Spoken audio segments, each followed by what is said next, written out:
Proposer des produits locaux et ou bio dans les écoles et périscolaires à l'échelle de l'Alsace centrale, c'est l'objectif que se sont fixés les 4 communautés de communes du territoire. Le projet est porté par le PETR, le pôle d'équilibre territorial et rural. Il fait partie d'une série de mesures en faveur d'une agriculture et alimentation de proximité. Au niveau du PETR, il y a un projet qui s'appelle le plan alimentaire territorial qui a depuis quelques années une feuille de route.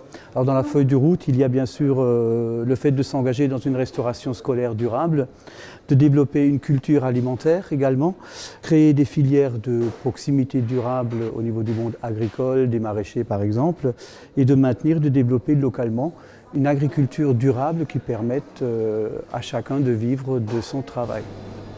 Ici, au périscolaire de Tanvillers, c'est une entreprise de Markolsheim qui fournit les repas. Ce prestataire travaille avec des agriculteurs environnants, ce qui répond aux nouvelles exigences de la collectivité. Il y avait une volonté à ce que le cahier des charges pour les prestataires au niveau de la restauration scolaire soit un peu plus travaillé.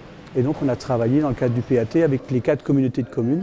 On les a déjà mis au niveau par rapport à ce qu'exige la loi Egalim. C'est-à-dire que l'agriculteur puisse vivre de son travail, mais que quelque part aussi, on ait au niveau de ce qu'il y a dans l'assiette de nos enfants, des produits plus sains, plus équilibrés. Et voilà, et donc ça, c'est en route. Au niveau de la communauté de communes de la vallée de Villers, le cahier des charges est déjà bouclé pour la restauration scolaire. Et dans les 3 autres communautés de communes de Markolsheim, Célestat et Sainte-Marie-aux-Mines, la réflexion est en cours et avance bien. En plus de faire appel au circuit court, le cahier des charges impose aux prestataires l'utilisation d'un minimum de produits bio. Alors une chose est sûre, c'est que le cahier des charges demande à ce qu'il y ait le moins de déplacement de l'aliment possible. C'est-à-dire si on arrive à se fournir en alimentation, que ce soit en viande, en produits laitiers, en légumes et en fruits, au niveau du centre Alsace, on le fait.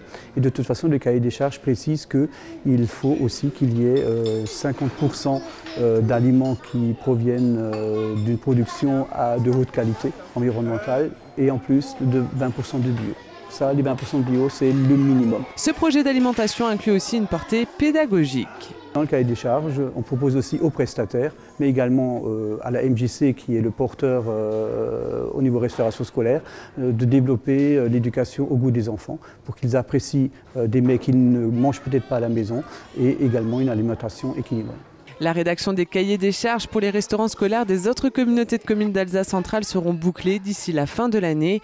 La mise en place d'une nouvelle alimentation se fera au moment du renouvellement des contrats avec les prestataires de chaque établissement.